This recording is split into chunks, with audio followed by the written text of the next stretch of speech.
परमात्मा की जय हो।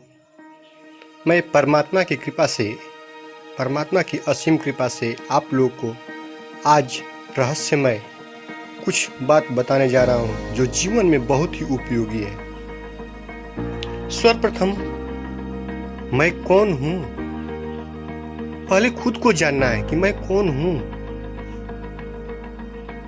दूसरा क्वेश्चन ये है कि मैं किस लिए आया हूँ। तीसरा क्वेश्चन ये है मुझे क्या करना है और क्या नहीं करना है।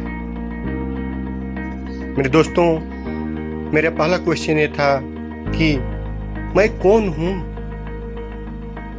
तो मैं परमात्मा का अंश एक आत्मा हूं, जीवात्मा, जो परमात्मा का अंश हूं। सर्वप्रथम परमात्मा का एक मैं अंश आत्मा हूं। दूसरा क्वेश्चन मेरा ये था मैं किस लिए आया हूँ। तो मैं इस जन्म मरण काल चक्र से मुक्ति पाने के लिए आया हूँ। अपने जीवन का सुधार करने के लिए मनुष्य जीवन मिला है।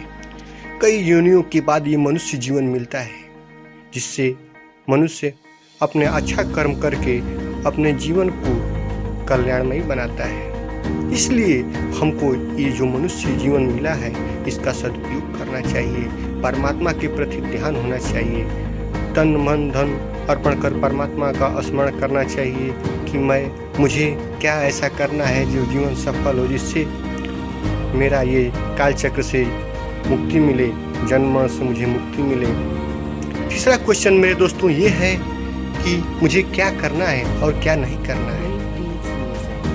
मुझे वही करना है जो जीवन के लिए सार्थक, निरर्थक न हो। कभी भी हमको सकारात्मक सोचना है, परोपकार करना है, न कि किसी को परेशान करना है। जीवन में परोपकार से बढ़कर कोई धर्म नहीं है। जीवन में सबसे बड़ा उपकार परोपकार है। इसलिए मैं जीवन में सिर्फ परोपकार करना चाहिए।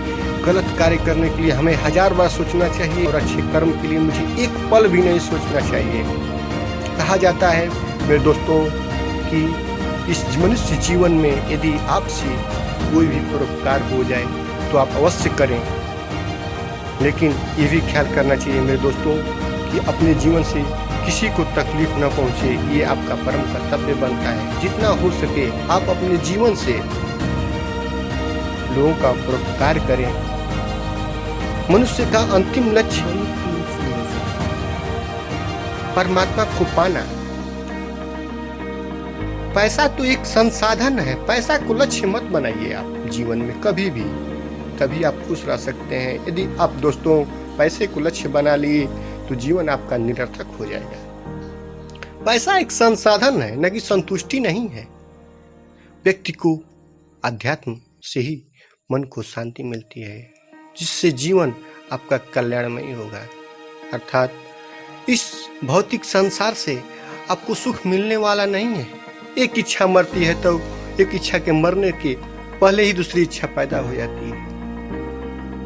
मेरे दोस्तों, आत्मा ऐसी है जो अविनाशी है, लेकिन कुकर्मों के द्वारा इस आत्मा का जो प्रभाव है निरर्थक होता जा रहा है। इसलिए हमें ध्यान रखना चाहिए मेरे दोस्तों कि हम परमात्मा के अंश हैं। हमें कर्म अच्छे करना चाहिए जिससे जीवन सार्थक हो और परमात्मा की प्राप्ति